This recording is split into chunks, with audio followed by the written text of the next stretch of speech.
نحمده ونصلي على رسوله الكريم أما بعد فأعوذ بالله من الشيطان الرجيم بسم الله الرحمن الرحيم الحمد لله رب العالمين الرحمن الرحيم مالك يوم الدين إياك نعبد وإياك نستعين صدق الله العظيم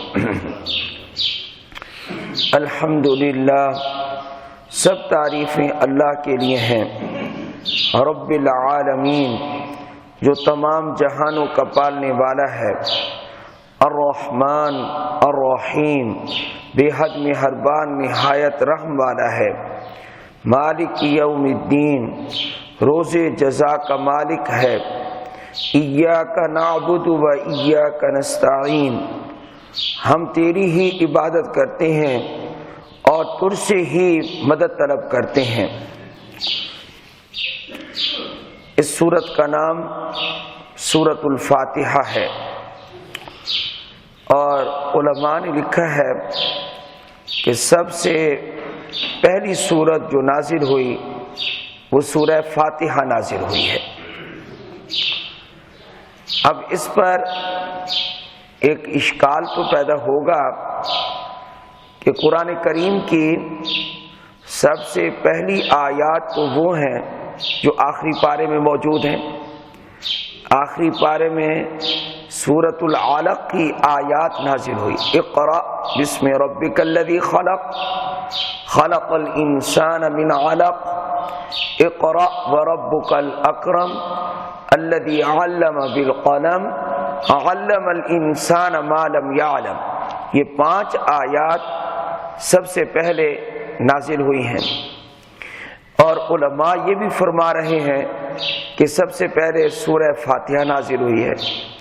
اب آدمی یہ جب لکھا ہوا دیکھے گا یا کسی سے سنے گا تو ایک پریشانی تو ہوگی، تو اس کا جواب یہ ہے کہ سورۃ العلق ہو یا سورۃ العلق کے بعد سورہ المدثر ہو یا سورہ المزمل ہو، ان سورتوں کی چند آیات ابتدا میں نازل ہوئی تھی، لیکن مکمل سورت جو سب سے پہلے نازل ہوئی، پوری کی پوری سورت، مکمل سورت جو نازل ہوئی ہے وہ سب سے پہلے مکمل سورت کون سی نازل ہوئی؟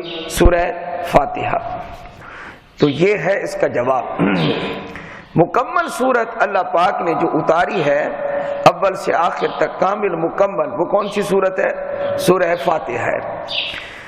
فاتحہ کا معنی ابتدا ہوتا ہے۔ آپ نے لفظ سنے ہیں فاتحہ اور خاتمہ، تو فاتحہ کہتے ہیں ہر چیز کی ابتدا کو، اور خاتمہ کہتے ہیں ہر چیز کی انتہا کو۔ خاتمہ ہو گیا جی، اور یہ فاتحہ، فاتح کی جمع فواتح ہے اور خاتمہ کی جمع خواتم ہے۔ تو اس سورت کو سورہ فاتحہ کیوں کہتے ہیں؟ فرمایا کہ خود واضح ہے کہ قرآن کی ابتدا موجودہ ترتیب کے مطابق قرآن کی جو ابتدا ہے وہ کس سورت سے ہے؟ سورہ فاتحہ سے، اس لیے یہ قرآن کی ابتدا ہے۔ بعض حضرات نے فرمایا جس طرح یہ قرآن کی ابتدا ہے، اسی طرح آپ دیکھ لیں کہ اللہ تعالی کی حمد و ثنا جو قرآن کے ذریعے نماز میں ہوتی ہے، اس کی ابتدا بھی سورہ فاتحہ سے ہے۔ دوسری سورت بعد میں پڑھی جاتی ہے، اور اس سے پہلے کون سی سورت پڑھی جاتی ہے؟ سورہ فاتحہ۔ تو قرآن کریم کا وہ حصہ جس سے نماز کی ابتدا کی جاتی ہے وہ ہے سورہ فاتحہ۔ اس وجہ سے فرمایا اس کا نام فاتحہ ہے، ابتدا ہے۔ تو یہ قرآن کی بھی ابتدا ہے اور نماز کی بھی ابتدا ہے، دونوں کی ابتدا ہے، قرآن کی بھی ابتدا اور نماز کی بھی ابتدا ہے۔ سبحان اللہ، اللہ پاک نے کیسی عجیب صورت عطا فرمائی ہے۔ سیدنا ابو ہریرہ یا سیدنا ابو سعید خدری رضی اللہ تعالی عنہما سے روایت ہے، اور روایت صحاح کے اندر موجود ہے، کتب صحاح ستہ اس کے اندر یہ روایت موجود ہے۔ فرماتے ہیں کہ نبی کریم صلی اللہ علیہ وآلہ وسلم نے ارشاد فرمایا، کیا ارشاد فرمایا کہ جب بندہ سورہ فاتحہ پڑھتا ہے، یہ حدیث سننے کی، ہر حدیث سننے کی ہے، تو یہ حدیث بھی بڑی توجہ طلب ہے کہ جب بندہ یہ کہتا ہے الحمدللہ رب العالمین، تو اللہ تعالیٰ بندے کا یہ سن کر کیا فرماتے ہیں، حمدنی عبدی، میرے بندے نے میری حمد کی ہے۔ سبحان اللہ۔ جب بندہ نماز میں کیا پڑھتا ہے جی، الحمدللہ رب العالمین، تو جب بندہ یہ کہتا ہے، فرمایا حمدنی عبدی، میرے بندے نے میری حمد کی ہے۔ اس کے بعد جب بندہ دوسری آیت پڑھتا ہے الرحمن الرحیم، تو اللہ جل جلالہ فرماتے ہیں میرے بندے نے میری تعریف کی ہے اور میری ثنا کی ہے۔ اثنا علی عبدی، میرے بندے نے میری ثنا کی ہے، یہ بھی اللہ کی تعریف ہے۔ تو اللہ نے ایک اور جملہ کہہ دیا، مجھے رحمان اور رحیم کہہ رہا ہے میرا بندہ۔ پھر جب تیسری آیت پڑھتا ہے مالک یوم الدین، روز جزا کا مالک ہے، قیامت کے دن کا مالک ہے، تو اللہ فرماتے ہیں مجدنی عبدی، میرے بندے نے میری بزرگی بیان کی ہے، سب سے بڑا مجھے سمجھا ہے، مالک یوم الدین، روز جزا کا مالک ہے۔ پھر جب بندہ کہتا ہے ایاک نعبد و ایاک نستعین، تو اللہ فرماتے ہیں یہ آیت میرے اور میرے بندے کے درمیان ہے، اس کا ایک حصہ میرے لیے اور ایک حصہ میرے بندے کے لیے ہے۔ اللہ کے لیے کون سا حصہ ہے، ایاک نعبد، اے اللہ ہم تیری عبادت کرتے ہیں، اور بندے کے لیے کون سا حصہ ہے، اے اللہ ہم تیری مدد طلب کرتے ہیں۔ تو ایاک نعبد یہ اللہ کے لیے اور ایاک نستعین یہ بندے کے لیے۔ یہ آیت میرے اور بندے کے درمیان مشترک ہے، کچھ حصہ بندے کے لیے ہے، کچھ حصہ اللہ کے لیے۔ اور یہاں پر ٹھہر کر نبی کریم صلی اللہ علیہ وسلم نے فرمایا، اللہ تعالیٰ فرماتے ہیں میرے بندے کے لیے وہ ہے جو اس نے مانگا۔ اس سے یہ معلوم ہوا سورہ فاتحہ پڑھ کر بندہ جو دعا کرتا ہے اللہ تعالیٰ اس کی دعا کو قبول فرماتے ہیں، تو بندہ جو مانگتا ہے۔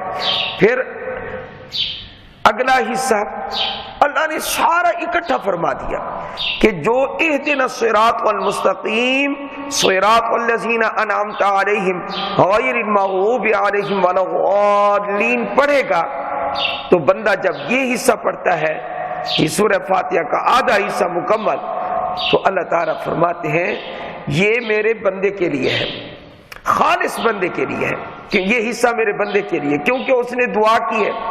کیا کہا ہے بندے نے، اہدنا الصراط المستقیم، ہمیں سیدھے راستے پہ چلا، صراط الذین انعمت علیہم، ان لوگوں کا راستہ جن پر تو نے انعام کیا، غیر المغضوب علیہم ولا الضالین، نہ ان لوگوں کا راستہ جن پر غضب ہوا اور نہ گمراہ لوگوں کا راستہ، تو ان لوگوں کے راستے پہ ہمیں نہ چلا۔ تو فرمایا یہ میرا بندہ دعا کر رہا ہے مجھ سے، اور والے عبدی ما سأل، میرے بندے کے لیے وہ ہے جو اس نے مانگا۔ اس لیے ہم سورہ فاتحہ کے ختم پر کیا پڑھتے ہیں، آمین، اے اللہ ہماری دعا کو قبول فرما۔ آمین کا معنی ہوتا ہے استجب لنا، اے ہمارے پروردگار ہماری دعا کو قبول فرما۔ تو یہ حدیث کتنی وضاحت کے ساتھ کہہ رہی ہے کہ اللہ کو یہ سورت کتنی محبوب ہے کہ بندہ ایک جملہ بولتا ہے، ایک آیت بولتا ہے، تو آگے سے اللہ کی طرف سے جواب آتا ہے۔ میری حمد کی ہے، میری تعریف اور ثنا کی ہے، میری بزرگی بیان کی ہے۔ یہ آیت میرے اور میرے بندے کے درمیان مشترک ہے، اور یہ سارا حصہ میرے بندے کے لیے ہے۔ میرے بندے نے جو مانگا میں نے اس کو عطا کر دیا۔ یعنی یہ ادھر سے چلتی رہتی ہے تعریف، تو ادھر سے جواب آتا رہتا ہے۔ کس قدر یہ عجیب صورت ہے یہ۔